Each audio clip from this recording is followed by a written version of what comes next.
अस्सलाम वालेकुम। ज़रा एक लम्हे के लिए रुक कर सोचिए, क्या वाकई मालो दौलत सिर्फ मेहनत से मिलती है या फिर रिस्क का ताल्लुक किसी और ताकत से भी है?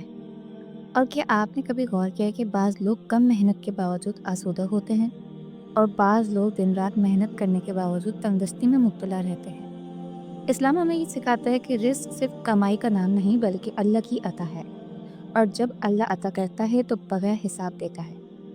आज की इस वीडियो में हम बात करेंगे माल दौलत के एक ताकतवर वजीफे की, लेकिन इससे पहले एक निहायत अहम बात समझना ज़रूरी है। इस्लाम में दौलत को बुरा नहीं कहा गया, बल्कि हराम दौलत, गलत नियत और नाशुक्री को बुरा कहा गया है। अच्छा माल नेक आदमी के हाथ में हो तो बेहतरीन चीज़ है, यानी अगर दौलत हलाल हो, नेक नियत हो, नियत साफ हो और दिल शुक्रगुजार हो, तो दौलत इंसान को अल्लाह के करीब भी कर सकती है। अक्सर लोग कहते हैं कि हम वजीफ़े तो बहुत करते हैं, फिर भी हालात नहीं बदलते। इसकी वजह ये है कि वजीफ़ा सिर्फ ज़बान का नहीं, दिल, नियत और अमल का भी होता है। रिस्क का मालिक सिर्फ और सिर्फ अल्लाह है। कोई नौकरी, कोई कारोबार, कोई इंसान आपको रिस्क नहीं दे सकता जब तक अल्लाह न चाहे। कुरान पाक में अल्लाह ताला फरमाता है, और आसमानों और ज़मीन में तुम्हारा रिस्क अल्लाह के ज़िम्मे है। ये आयत हमें सिखाती है कि रिस्क की फ़िक्र ज़रूर करो, लेकिन रिस्क देने वाले पर शक ना करो। अब आइए इस ताकतवर वजीफे की तरफ, जो बेशुमार लोगों के लिए तंगदस्ती से आसानी की वजह बना। ये वजीफा किसी जादू, टोटके या गलत अमल पर मबनी नहीं, बल्कि कुरान और इसमें इलाही पर मबनी है। वजीफा शुरू करने से पहले अपनी नीयत को बिल्कुल साफ करें।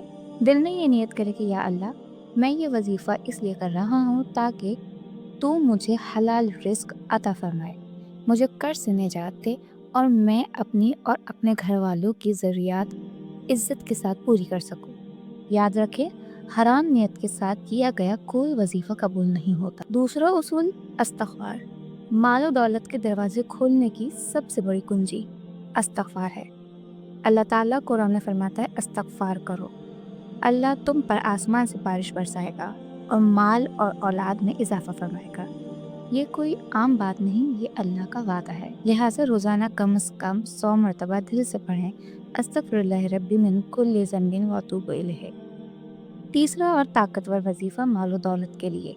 ये वो वजीफ़ा है जिससे उल्मा और बुजुर्गान दीन रिस्क की तंगदस्ती के लिए निहायत मौसर करार देते हैं।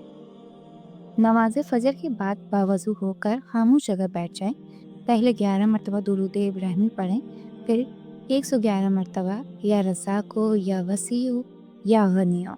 हर मरतबा पढ़ते हुए ये तसव्वुर करें कि अल्लाह की रहमत के दरवाजे खुल रहे हैं और रिस्क आसान हो रहा है। फिर आखिर में दोबारा 11 मरतबा दुरूद इब्राहिमी पढ़ें। ये अमल कम से कम 21 दिन मुसलसल करें। चौथा उसूल शुक्रगुजारी। अक्सर लोग कहते हैं कि जब हमारे पास होगा तो शुक्र करेंगे, हालांकि अल्लाह कहता है, अगर तुम शुक्र करो तो मैं और दूंगा।